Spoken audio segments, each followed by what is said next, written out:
Olá, Ricardo Marocchio aqui mais uma vez. Nessa aula nós estudaremos um dos tópicos mais importantes relacionados ao desenvolvimento de aplicações web, que é a autenticação de usuários e os recursos de segurança de uma aplicação web. Veremos como cadastrar e gerenciar usuários, como criar uma tela de login para autenticar um usuário na aplicação, entre outras coisas relacionadas à autenticação de usuários. Não se esqueça de deixar um like se o vídeo lhe for útil ou um dislike se não gostou. Considere também a possibilidade de se inscrever no canal. Todas as semanas tem novos conteúdos cuidadosamente preparados para estudantes e profissionais de programação. Agora vamos à aula. Estou aqui com o Visual Studio Code aberto no projeto que desenvolvemos na aula anterior. Ele será nosso ponto de partida, uma vez que já possui o mecanismo de exibição de mensagens entre páginas e os serviços de e-mail. Então vamos lá. Vamos começar modificando a view index.cshtml em views home. Portanto, aqui em views home index.cshtml, vamos fazer as seguintes modificações. Pronto, eu só troquei o título e a descrição para ficarem mais condizentes com o assunto dessa aula. Agora vamos a um pouco de teoria. A segurança de uma aplicação web em nível de controle de usuários pode ser dividida em duas tarefas principais: autenticação e autorização. A autenticação é a tarefa de reconhecer a identidade de um usuário, ou seja, de saber quem está acessando a aplicação. Uma vez que um usuário esteja autenticado, temos que definir de alguma forma quais partes da aplicação que este usuário pode acessar. Nessa aula, estudaremos os recursos necessários para implementar a autenticação de usuários. Na aula seguinte, estudaremos os recursos para implementar a autorização de usuários. E veremos também como fazer algumas configurações mais avançadas no mecanismo de autenticação e autorização. Quando temos um mecanismo de autenticação de usuários em uma aplicação, precisamos de um local para armazenar os dados dos usuários. O mais comum é armazenar esses dados em um banco de dados, e é exatamente isso que faremos. Vamos começar adicionando os pacotes necessários para criarmos um banco de dados do tipo SQLite. Obviamente, outros sistemas gerenciadores de banco de dados poderiam ser usados, como MySQL, Postgres, SQL Server, Oracle, entre outros. Basta usar a biblioteca adequada. Na reta final do curso, eu vou mostrar como é fácil mudar o SGBD de uma aplicação. Agora, vamos à instalação dos pacotes. Eu vou dar Shift Ctrl P, vou digitar NuGet, vou na opção Add Package e vou digitar Entity Framework.design e vou dar Enter. Vou escolher essa primeira opção e a versão vai ser a 5.0.12. Pronto, a extensão já foi instalada. Vamos ao segundo pacote. Vou dar Shift Ctrl P novamente, vou digitar NuGet, opção Add Package, e dessa vez eu vou digitar Entity Framework Core.SQLite. Vou dar Enter. Agora é a segunda opção, vou dar Enter novamente, e a versão vai ser a 5.0.12 também. Vou mandar restaurar aqui as dependências. Pronto, agora podemos criar o modelo de nossa base de dados de usuários, que também poderia armazenar outros dados da aplicação. Vamos criar a pasta Models. Eu vou aqui, vou criar uma pasta chamada Models. Dentro dessa pasta Models, eu vou adicionar um novo arquivo chamado appdbcontext.cs. E aqui vou adicionar o código desse arquivo. Veja que ainda não temos nenhuma entidade associada à nossa classe de contexto do banco de dados. Agora, vamos configurar o serviço de acesso a dados e adicioná-lo ao repositório de injeção de dependência. Vamos até o método Configure Services da classe Startup. Então, aqui em Startup, vou aqui em Configure Services e logo depois aqui de adicionar o serviço de e-mail, eu vou colocar o seguinte. Eu vou retrair aqui o explorador de arquivos para aumentar minha área de edição. E agora eu vou resolver aqui o appdbcontext, Ctrl ponto, using app.models. E vou resolver aqui o use SQLite, Ctrl ponto, using Microsoft Entity Framework Core. Feito isso, agora temos que adicionar uma seção chamada appdbcontext ao arquivo de configurações appsettings.json. Vamos fazer isso. Então eu vou abrir aqui o arquivo de configurações appsettings.json e aqui no final nós vamos adicionar o seguinte. Vou colocar uma vírgula aqui e vou colar as novas configurações. Pronto, agora eu tenho a seção Connection Strings e aqui uma configuração appdbcontext apontando para dados.db. Agora o Entity Framework já sabe onde deve criar nossa base de dados. Uma vez que nosso repositório de dados já está definido, vamos instalar um pacote que traz todos os recursos do Identity para nossa aplicação. Além dos serviços de controle de usuários que ele traz, ele também possui classes que podem ser usadas como base para as classes da nossa aplicação que estão relacionadas com o armazenamento de dados. Então vamos pressionar Shift Ctrl P novamente. Vou escolher aqui a opção Add Package do Nugget. Agora vou digitar identity.entity framework core e vou dar Enter. Agora eu vou escolher essa segunda opção, Microsoft.ASP.NET Core.Identity.EntityFramework Core. Vou dar Enter e a versão aqui vai ser a 5.0.12. Vou clicar aqui para restaurar o pacote. Pronto. Agora temos que modificar nossa classe de contexto do banco de dados. Vamos voltar aqui em AppDBContext. Nós vamos alterar a classe ancestral para o seguinte. Vou colocar aqui Identity, vou resolver, aí está. E agora vou colocar um tipo aqui, Identity User. E vou resolver também. Isso já é suficiente para que nossa base de dados seja criada com todas as tabelas necessárias para o módulo Identity do ASP.NET. Nesse caso, a IdentityDB-Context agrega diversas classes que representam dados de usuários, de perfis de usuários, entre outras coisas. Veja que a classe IdentityUser é passada como parâmetro genérico. Essa classe é a que representa os usuários do sistema. Ela já possui algumas propriedades básicas comuns aos usuários de uma aplicação, incluindo ID, nome de usuário, e-mail, número de telefone e outras. Agora temos que adicionar os serviços do módulo Identity ao repositório de injeção de dependência, para que as classes controladoras da aplicação possam acessar esses serviços. Vamos novamente ao método Configure Services de Startup. Então, aqui em Startup, estou aqui no Configure Services, e aqui no final do método eu vou adicionar o seguinte. Aí está, vou resolver as dependências, Ctrl ponto aqui.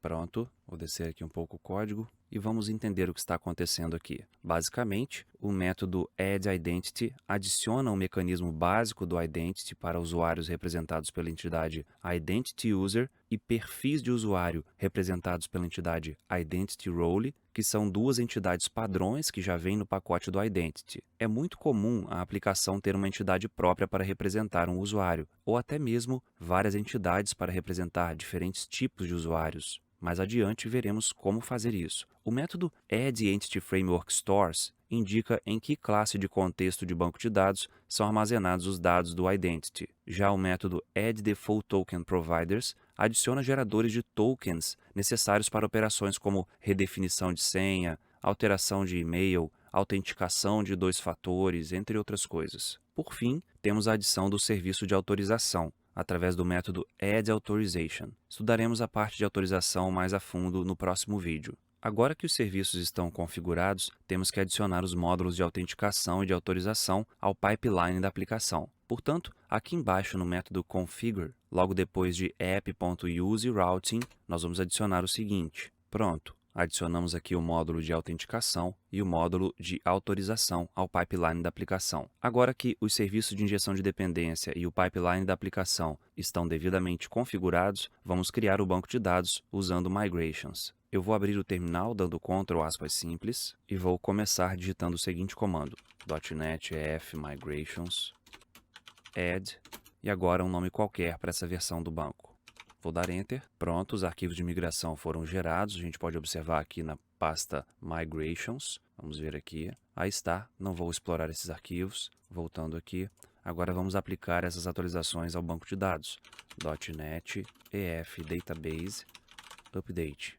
Enter. Pronto. Agora o nosso banco de dados foi criado. Podemos observar aqui o arquivo dados.db. Vamos abrir esse arquivo no SQLite Studio para darmos uma olhada nele. Aí está. Veja quantas tabelas foram criadas. Por padrão, as tabelas do Identity começam com o prefixo ASP.NET. Eu não vou explicar detalhadamente cada uma dessas tabelas, mas eu vou dar uma visão geral. Vamos começar dando uma olhada nessa tabela ASP.NET Users. Essa tabela armazena dados de um usuário padrão do Identity. Veja que ela tem um campo ID, que é do tipo string e armazena um valor do tipo GUID, por padrão, que é aquela sequência globalmente única que já vimos em aulas anteriores. Temos o campo username, que armazena o nome de usuário, o campo normalized username, que armazena o username de forma normalizada, ou seja, nesse caso, com todos os caracteres em maiúsculas. Temos o campo e-mail, que dispensa maiores explicações, assim como sua versão normalizada. temos o campo Email Confirmed, que indica se o e-mail do usuário já foi confirmado por ele, o campo Password Hash, que armazena a senha do usuário criptografada por um algoritmo de hash, e isso aumenta significativamente a segurança da aplicação,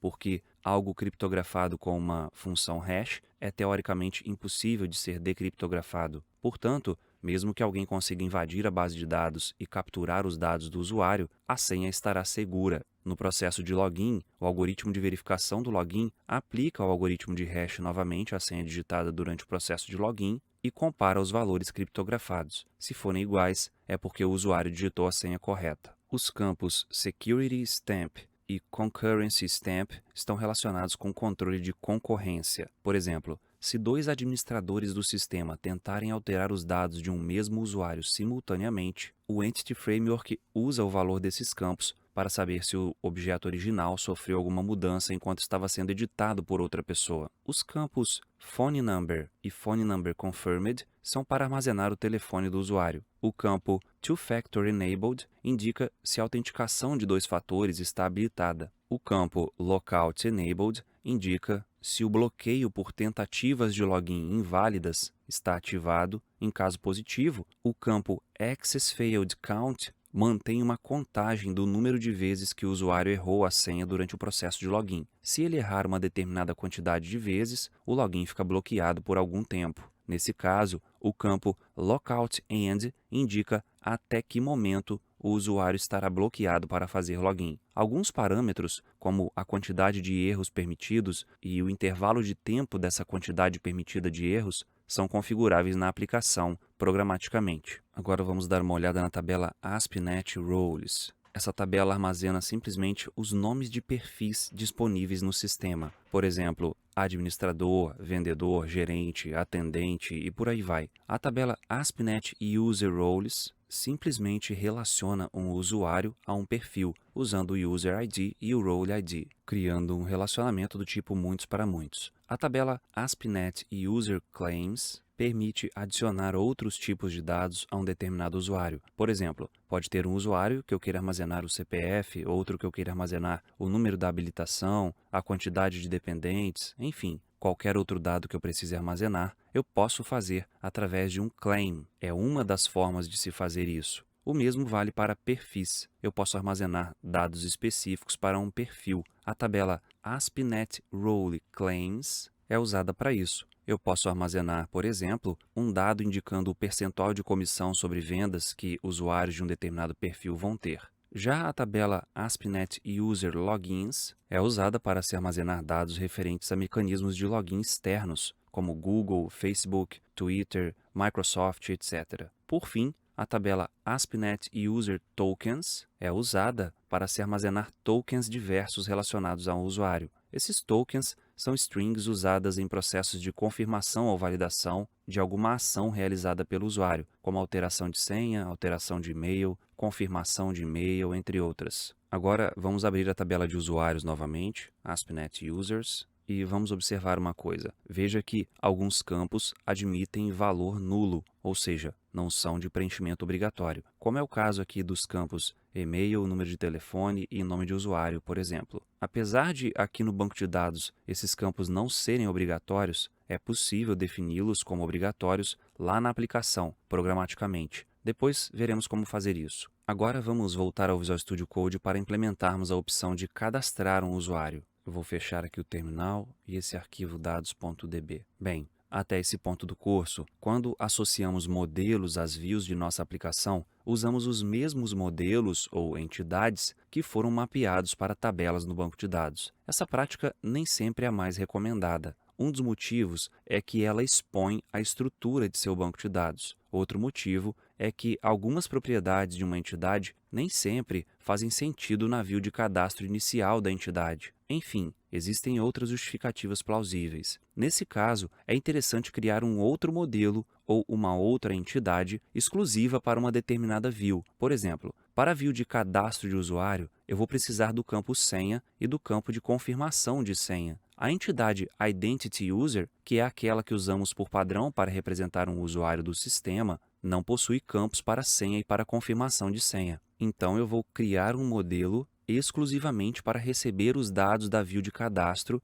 e depois eu vou transferir esses dados para o modelo que será persistido no banco de dados. Esse tipo de objeto transitório também é conhecido como ViewModel, por ser um modelo usado só para determinada view. Outro termo muito usado para classificar esse tipo de modelo é Data Transfer Object, ou DTO, que em português significa Objeto de Transferência de Dados. Dito isso, vamos criar um modelo específico para associar à view de cadastro de usuários. Essas classes do tipo ViewModel ou DTO ficam nessa pasta ViewModels que já está criada aqui na aplicação. Então, aqui dentro dessa pasta, agora eu vou criar um novo arquivo chamado cadastrar usuário ViewModel.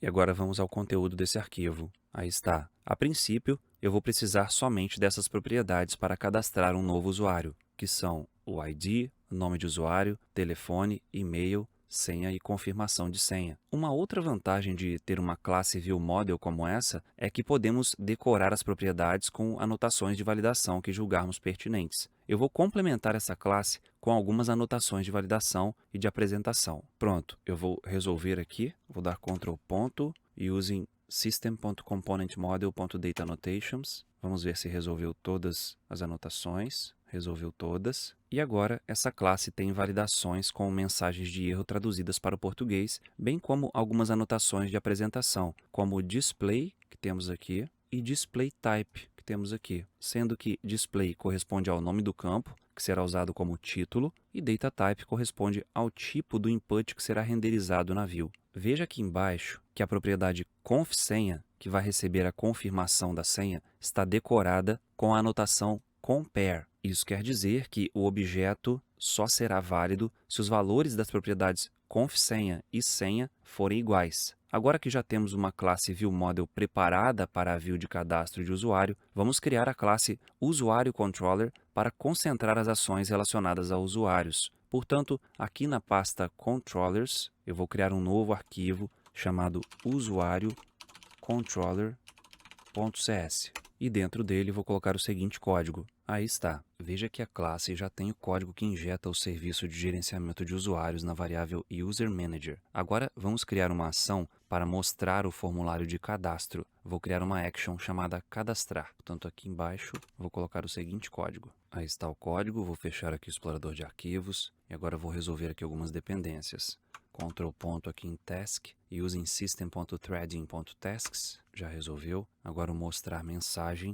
Ctrl ponto e usem app.extensions. E agora o cadastrar usuário ViewModel. Ctrl ponto e usem app.viewModels. Descendo aqui um pouco mais, aí está a nossa action. Veja que ela recebe um parâmetro do tipo string chamado id, que quando possuir algum valor, quer dizer que se trata de uma alteração. É a mesma estratégia que usamos em aulas passadas. Portanto, se o id possui um valor, eu tento recuperar o objeto IdentityUser usando o método findByIdAsync do gerenciador de usuários. Se o objeto recuperado é nulo, é porque ele não foi encontrado no banco de dados. Em seguida, eu crio um novo objeto do tipo cadastrar usuário ViewModel e transfiro para ele os dados do objeto recuperado do banco de dados. Depois eu retorno a view com o objeto ViewModel preenchido. Por fim, caso o parâmetro ID seja nulo ou vazio, eu retorno a view passando um novo objeto do tipo cadastrar usuário ViewModel. Agora vamos criar a view com o formulário para cadastrar e alterar usuários. Aqui na pasta Views, eu vou criar uma nova pasta chamada Usuário e dentro dela eu vou criar um novo arquivo chamado cadastrar.cshtml. E agora eu vou adicionar o código dessa view. Pronto, vou retrair aqui o explorador de arquivos. Bem, esse código não tem nenhuma novidade em relação ao que já vimos em aulas anteriores. A única peculiaridade aqui é que se o formulário for aberto em modo de alteração, se eu detectar aqui que o usuário está alterando, ou seja, que existe um ID na URL, eu não mostro os campos de senha e de confirmação de senha. Isso é feito porque a alteração de senha é uma operação que requer um pouco mais de segurança. Portanto, ela é feita de forma diferenciada. Mais adiante nós veremos uma maneira mais adequada de se implementar a alteração de senha. Agora vamos adicionar um método que verifica se já existe um usuário com um determinado ID. Então eu vou aqui em usuário controller, vou descer aqui, vou dar um enter e aí está o método entidade existe que checa se tem um usuário com o ID passado. Vou resolver aqui o asNoTracking Pronto, e vou resolver o N. Nenhuma novidade aqui nesse método também. Então, vamos prosseguir. Eu vou criar um método que vai transferir os valores de um objeto do tipo cadastrar usuário viewModel para um objeto do tipo identityUser. Vamos lá. Aqui embaixo, eu vou colocar o seguinte código. Aí está. Veja que o método recebe os objetos como parâmetros e transfere os dados de um objeto para o outro. Como essa operação ocorre mais de uma vez nesse controller, isso por si só já é motivo para se criar um método. Mas o princípio da responsabilidade única também pode ser aplicado aqui. Quanto menor é a quantidade de operações que um método realiza, maior é a chance de reuso desse método. Existem formas mais automatizadas de se criar mapeamentos entre tipos de objetos distintos, mas foge ao escopo dessa aula apresentar essas outras formas. Se você quiser ir mais a fundo nisso, procure estudar o Automapper, que é a ferramenta de mapeamento entre objetos de tipos distintos. Bem, até aqui, nossa aplicação já é capaz de exibir o formulário de cadastro e alteração de usuários. Agora, vamos criar uma action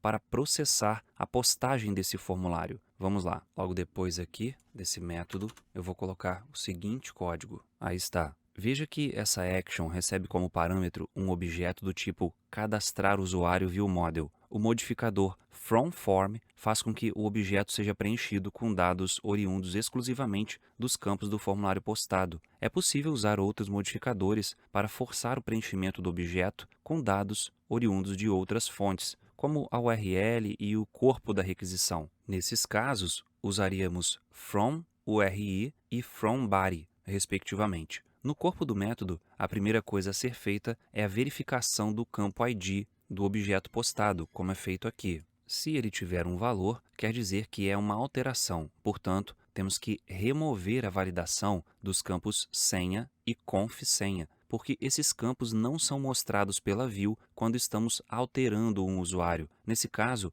como ambas as propriedades foram definidas como obrigatórias no modelo, se elas não tiverem valor, a propriedade isValid de ModelState nunca será verdadeira. Agora, descendo aqui, temos essa verificação de validade do modelo e, em seguida, a verificação de existência dessa entidade no banco de dados. Caso exista, podemos prosseguir com a alteração. Caso contrário, tratamos como uma inclusão. No último else, que é esse aqui, tratamos o caso do objeto ter problemas de validação. Então, vamos completar essa ação. Vamos à implementação do caso da alteração. Eu vou substituir esse comentário pelo código. Pronto, vou subir aqui um pouco. Veja que eu começo recuperando do banco de dados o objeto a ser alterado usando novamente o método findByIdAsync do serviço de gerenciamento de usuários. Em seguida, eu verifico se o e-mail postado no formulário é diferente do que está armazenado no banco de dados. Esse if aqui faz isso. Se a primeira condição do if for verdadeira, quer dizer que está ocorrendo uma tentativa de alteração do e-mail do usuário.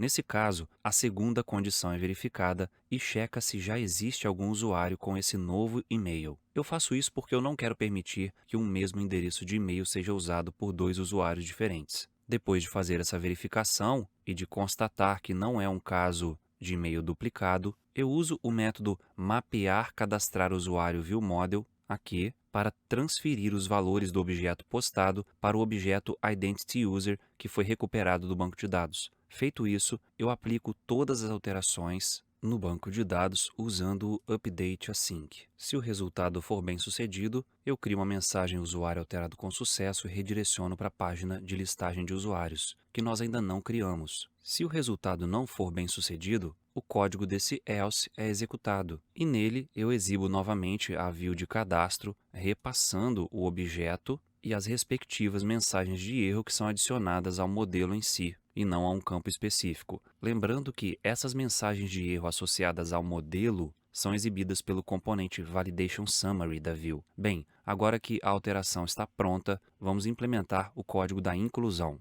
Portanto, descendo mais um pouco aqui no else, vou colocar aqui o código da inclusão. Aí está, o código é bem parecido com o da alteração, porém, em vez de recuperar um objeto identityUser do banco de dados, um novo objeto identityUser é criado. Isso acontece aqui nessa linha. E em seguida, o método createAsync do objeto gerenciador de usuários é chamado. Veja que esse método createAsync recebe dois parâmetros, usuário BD, que é o objeto representando o usuário em si, e usuário vm.senha, que é a senha que foi digitada no formulário e enviada como um campo do formulário. Nos bastidores, o método vai aplicar um algoritmo de hash nessa senha e vai armazená-la no campo password hash da tabela ASP.NET Users que mostrei anteriormente. Bem, agora já é possível incluir e alterar usuários em nossa aplicação. Só um detalhe, veja que quando a inclusão é bem sucedida, descendo aqui um pouco o código, o navegador do usuário é redirecionado para a action login, que ainda não implementamos.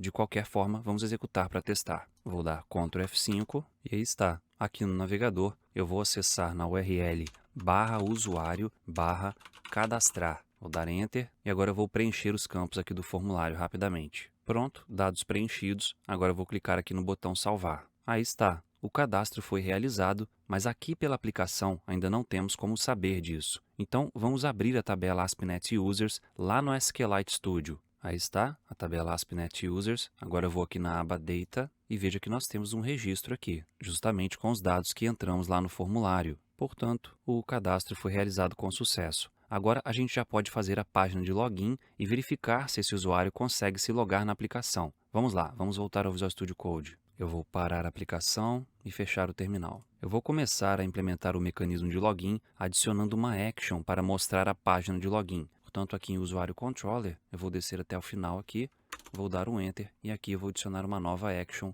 para a nossa página de login. Pronto, essa action não tem nada de especial, simplesmente mostra uma view com o mesmo nome. Agora eu vou criar uma classe ViewModel para representar os dados do formulário dessa view de login. Aqui na pasta ViewModels, vamos localizar aqui, eu vou criar um arquivo chamado loginviewmodel.cs. Eu vou adicionar o seguinte código a ele. Vou retrair aqui o explorador de arquivos. Agora vamos dar uma olhada aqui nos campos. Veja que a classe tem as propriedades usuário, senha e lembrar. Usuário e senha dispensam explicações. A propriedade lembrar é para aquele campo de checagem que geralmente tem o título lembrar de mim, mantenha-me conectado ou coisa parecida. Assim que concluirmos a implementação do login, eu vou mostrar melhor a utilidade desse campo. Então agora vamos a view login. Dentro de views usuário, aqui em views usuário, eu vou criar um novo arquivo chamado login.cshtml e agora vamos ao código. Aí está o código, eu vou retrair aqui o explorador de arquivos e essa view aqui também não tem nenhuma novidade. Ela está associada a um modelo do tipo login view model, tem um componente validation summary para mostrar problemas de login que não estejam relacionados a um campo específico, tem um formulário com os campos para usuário, para senha e um checkbox ou input do tipo check para o campo lembrar e tem botão para voltar ou para submeter o formulário de login. Aqui no final eu tenho um link que direciona para a página de cadastro, para o caso do usuário ainda não ser cadastrado, e temos um link para redefinir a senha, que redireciona o usuário para a ação redefinir senha, que ainda vamos implementar. Agora vamos criar uma configuração CSS para melhorar a apresentação desses eventuais erros que serão mostrados pelo Validation Summary. Veja que aqui em cima o Validation Summary tem uma classe CSS chamada Validation Summary. Então, vamos aqui na pasta www.root. Dentro dela, eu vou criar uma nova pasta chamada CSS. E dentro dessa pasta, eu vou criar estilos.css. E aqui eu vou colocar a seguinte configuração. Pronto, vou retrair aqui o explorador de arquivos. Eu simplesmente estou removendo os marcadores dos itens da lista e estou removendo as margens interna e externa. Agora vamos voltar até o usuário controller. Vamos até lá no topo e aqui no construtor eu vou injetar o serviço de gerenciamento de login ou de gerenciamento de autenticação. Portanto, além do serviço de gerenciamento de usuários que já tem aqui, vou colocar uma vírgula aqui e vou injetar o serviço de autenticação. Agora eu vou criar um atributo para armazenar a referência para o serviço de autenticação. Ctrl ponto aqui, criar e atribuir campo Sign In Manager. Ele criou aqui o campo. Eu vou manter a minha convenção, que usa aqui um sublinhado, vou colocar aqui embaixo também. Veja que tanto o objeto de gerenciamento de usuários quanto o objeto de gerenciamento de autenticação passam como tipo genérico a classe Identity User, indicando que ambos os serviços atuam sobre objetos do tipo Identity User. Mais adiante, veremos como modificar esse tipo para uma classe de usuários que nós mesmos criaremos. Dito isso, vamos analisar outra situação. Você já deve ter se deparado com a situação em que você tentou acessar uma página restrita de algum site e ele te redirecionou para a página de login, ou porque você não estava logado, ou porque o tempo da sua sessão expirou. Quando isso acontece, é desejável que, ao efetuar o login, você seja redirecionado para a página para a qual desejava ir inicialmente. Isso pode ser implementado através de um parâmetro temporário que armazena a URL para onde o usuário desejava ir antes de se autenticar. Vamos aprimorar nossa aplicação para que ela tenha essa funcionalidade. Eu vou abrir Login View Model, portanto eu vou aqui em View Models, Login View Model, e vou adicionar uma nova propriedade aqui no final. Aí está, a propriedade Return URL vai servir para armazenar a URL da página restrita para onde o usuário queria ir. Portanto, temos que checar se existe esse parâmetro na URL quando o formulário de login for aberto e, em caso positivo, temos que preencher essa propriedade. Vamos modificar a view login para implementar isso. Portanto, eu vou abrir aqui a view login. Aqui no topo, eu tenho que checar se o parâmetro return URL existe na URL. Aí está o código. Veja que eu inicializo o return URL com vazio, coloco aqui o subtítulo login de usuário, verifico se a URL contém o parâmetro return URL. Em caso positivo, eu armazeno na variável return URL o conteúdo do parâmetro return URL que está na URL. Agora, quando esse formulário for postado para processar o login, isso aqui tem que ser enviado para a action que vai processar essa postagem. Então eu vou criar um campo oculto aqui para armazenar o valor de return URL. Logo depois aqui da abertura do formulário, eu vou dar um Enter e vou colocar aqui o código. Aí está, é um campo oculto cujo name é return URL e o ID é return URL. E o valor vai ser o que está armazenado na variável return URL que eu capturei aqui em cima. Vale ressaltar que aqui name e ID têm o mesmo nome da propriedade que eu criei lá em Login View Model. Por padrão, o próprio mecanismo de autenticação do ASP.NET automaticamente adiciona o parâmetro return URL na URL de acesso à página de login quando um usuário não autenticado tenta acessar uma página restrita do site. Tanto o caminho da página de login quanto o nome do parâmetro da URL de retorno podem ser configurados na aplicação programaticamente. Agora, vamos fazer a action que vai processar o formulário de login. Aqui em Usuário Controller, eu vou descer um pouco o código aqui, pronto, e logo aqui embaixo dessa action, eu vou criar uma nova action para processar a postagem do formulário. Aí está. Essa action login possui um parâmetro do tipo LoginViewModel e só responde a requisições do tipo POST. Se o modelo correspondente ao parâmetro for válido, como é checado aqui nessa linha, o método PasswordSigningAsync do gerenciador de autenticação é usado para checar as credenciais de login. Caso sejam válidas, o usuário é redirecionado para a URL de retorno, caso exista uma URL de retorno, ou para a raiz do site, caso contrário. Caso a tentativa de login seja mal sucedida, um erro de validação genérico é adicionado ao modelo e a view de login é apresentada novamente. Esse último else é para o caso do modelo ser inválido já no início, acarretando também a reexibição da página de login com o modelo que não passou na validação. Agora já podemos testar o mecanismo de login na aplicação. Vamos adicionar um link para a página de login no menu principal da página de layout. Portanto, eu vou abrir aqui a página de layout, que está em Views, Shared, Layout, pronto. E vamos descer aqui onde tem os links do menu. E logo depois aqui do link para a página principal, eu vou colocar o seguinte. Pronto, agora vamos rodar a aplicação. Vou dar Ctrl F5, aí está. Vou clicar aqui em Entrar, aí está a página de login. Vou colocar aqui as minhas credenciais.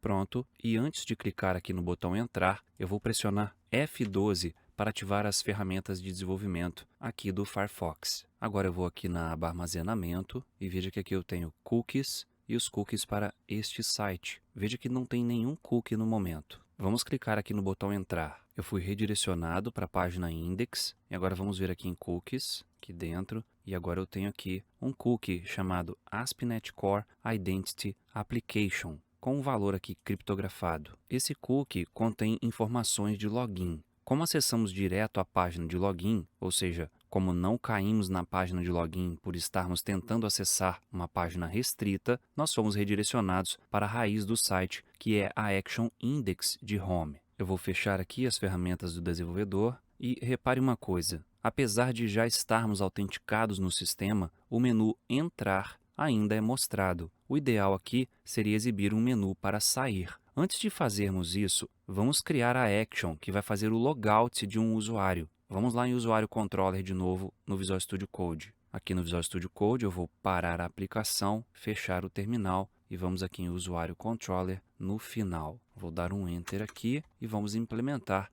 a action de logout. Aí está. O método é bem simples. Ele recebe uma URL de retorno como parâmetro, que por padrão é nula, e faz uma chamada para o método SignOutAsync, do objeto gerenciador de autenticação. Esse método exclui o cookie ASP.NET Core Identity Application, que nós vimos lá no navegador, e isso vai remover a autenticação. Agora sim, nós temos que criar o link que vai acessar essa action de logout. Para tornar essa tarefa mais simples de ser compreendida, vamos criar uma view parcial que vai mostrar o link de login quando o usuário não estiver autenticado e o link de logout quando o usuário estiver autenticado. Vamos aqui na pasta Views, Shared. Eu vou criar um arquivo aqui, vou chamá-lo de login, logout, link partial.cshtml. Vou colocar aqui um underline para manter a convenção. Pronto. Agora eu vou adicionar o código aqui nesse arquivo. Aí está o código. Vou retrair aqui o explorador de arquivos. Veja que, para verificar se um usuário está autenticado, eu consulto a propriedade context.user.identity.isAuthenticated. Em caso positivo, eu mostro o username do usuário autenticado, seguido pelo link de logout. Caso contrário, eu mostro o link para fazer o login. Agora vamos voltar à página de layout. Aqui na página de layout, onde tem o menu de login, eu vou substituir pelo seguinte. Pronto, a view parcial login logout vai ser mostrada aqui. Vou descer aqui um pouco, eu vou remover a exibição da mensagem parcial, a exibição de mensagens, aqui de cima de render body, porque cada view vai ter o seu local apropriado para exibir as mensagens. Feito isso, vamos rodar novamente a aplicação para testar. Ctrl F5, pronto. Aqui no navegador, veja que o menu mostra o link entrar, porque nenhum usuário está autenticado no momento. Vamos clicar nele. Agora eu vou preencher as credenciais aqui. Vou dar Enter. E aí está. Aqui é mostrado o username do usuário e agora o link sair, que executa a ação logout. Portanto, agora nós já conseguimos fazer login e logout da aplicação. Agora vamos voltar ao Visual Studio Code para criarmos uma página que vai mostrar uma listagem com todos os usuários cadastrados no sistema. Eu vou parar a aplicação e fechar o terminal. Agora vamos aqui em Usuário Controller. Aqui no final eu vou criar uma nova action. Aí está. A Action Index usa o objeto de gerenciamento de usuários para obter uma lista dos usuários cadastrados e retorna uma view que vai mostrar os dados desses usuários de forma tabular. Para que as views sejam capazes de reconhecer objetos do tipo Identity User, vamos abrir o arquivo ViewImports. Então aqui no explorador de arquivos, eu vou aqui em ViewImports. Agora eu vou adicionar o seguinte código aqui para incluir esse namespace aos usings das nossas views. Agora vamos na pasta Views, Usuário, e eu vou criar aqui uma nova view chamada index.cshtml. E aqui dentro dela nós vamos colocar um código. Essa view de listagem também não tem nenhuma novidade em relação às views de listagens que já mostramos em aulas anteriores. O único detalhe é que ainda não implementamos a action excluir que tem aqui embaixo no botão excluir. Mas nós vamos fazer isso daqui a pouco. Antes disso, vamos adicionar um código em estilos.css para que essa tabela seja mostrada com as colunas dimensionadas corretamente. Então eu vou abrir aqui estilos.css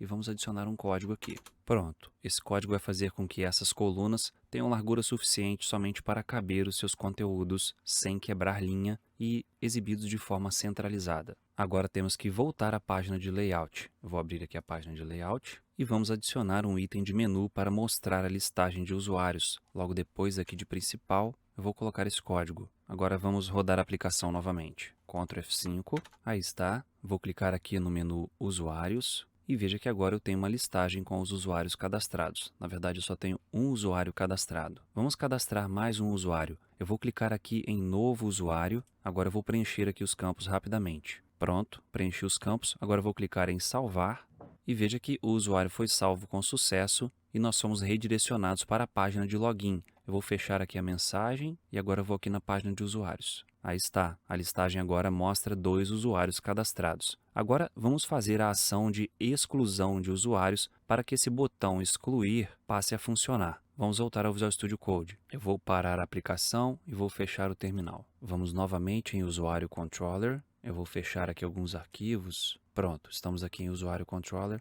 e aqui no final nós vamos adicionar o seguinte código. Esse código também é muito semelhante a outros que fizemos em exemplos anteriores. Veja que a action recebe o ID do usuário a ser excluído e caso ele exista no banco de dados, a view excluir é retornada para confirmar a exclusão. Então, vamos criar a view de confirmação de exclusão. Aqui em views, o usuário, eu vou criar uma nova view chamada excluir.cshtml.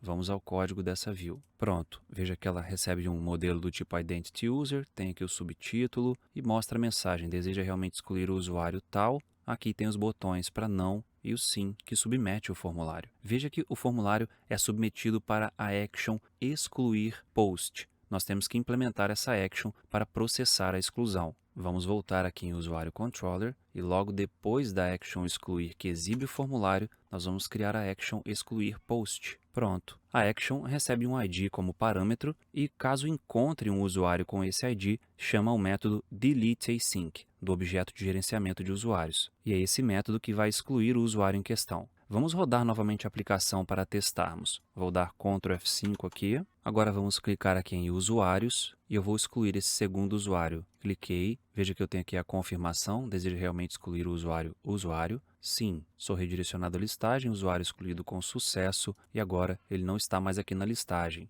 Agora, imagine que você queira permitir que somente usuários autenticados tenham acesso à listagem de usuários da aplicação. Neste caso, estamos entrando no conceito de autorização, que eu mencionei no início da aula e que nós vamos nos aprofundar na próxima aula. Vamos voltar ao Visual Studio Code. Eu vou parar a aplicação e vou fechar o terminal. Agora, vamos localizar a Action Index. Vou subir aqui um pouco. Aqui está a Action Index. Eu quero proteger essa action contra acesso anônimo. Somente usuários autenticados poderão acessar essa action. Para isso, eu vou adicionar aqui um atributo que é o Authorize. Vou resolver esse atributo. Pronto. E isso já é suficiente para indicar ao Identity que essa action só pode ser acessada por usuários autenticados. Vamos rodar novamente a aplicação, Ctrl F5.